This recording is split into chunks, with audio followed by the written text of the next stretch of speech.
c'est Internet.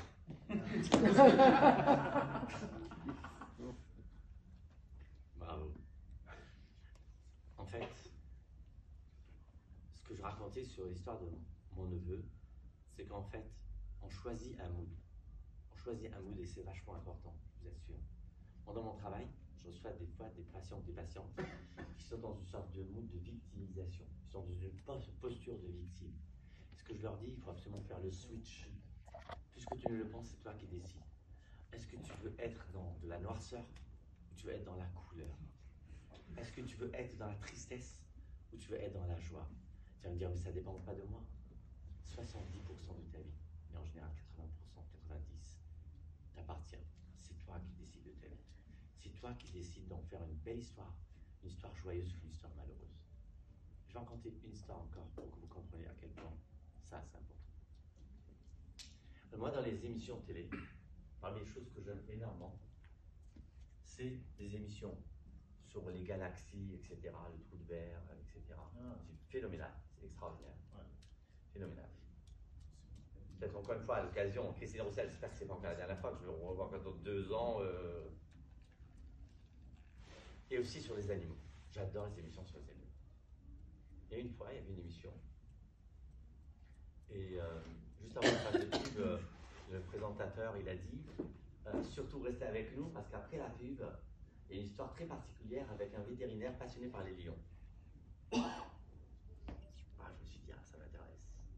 Je regarde l'émission, phénoménal. Donc c'est filmé, il n'y a pas de trucage.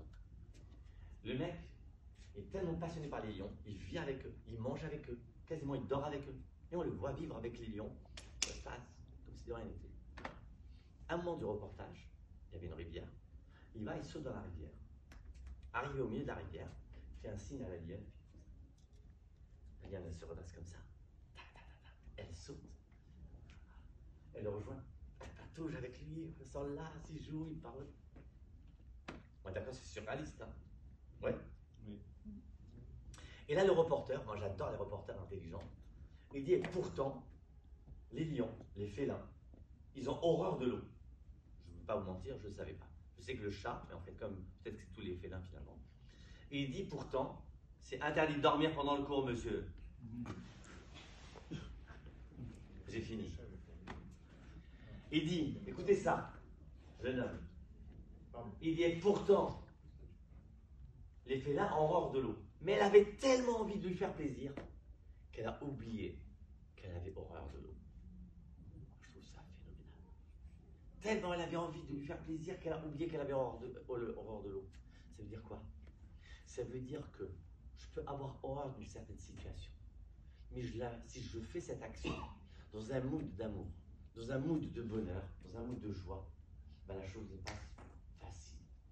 C'est-à-dire j'ai le choix entre être là, ouais, ben là je te supporte, ou être dans le supporter, je ne veux plus dire le PSG, mais en tout cas supporter je ne sais pas qui, parce qu'il y a peut-être des anti-PSG. Et en fait, toute la vie, elle est comme ça. Si vous la faites dans une volonté de faire plaisir et de vous faire plaisir, les choses sont plus faciles. Elles sont vraiment, vraiment faciles à faire. Est-ce que c'est pas facile? C'était un véritable bonheur. Et pour moi, justement, pourquoi c'était facile d'animer ce débat? Parce que vous êtes des gens vraiment sympathiques. Christine Roussel m'a mis déjà dans le bain depuis le départ avec ses messages très gentils. Nous sommes heureux de vous accueillir, etc. Donc ça vous met en condition. Merci pour votre accueil. Merci pour votre participation. Au départ, vous étiez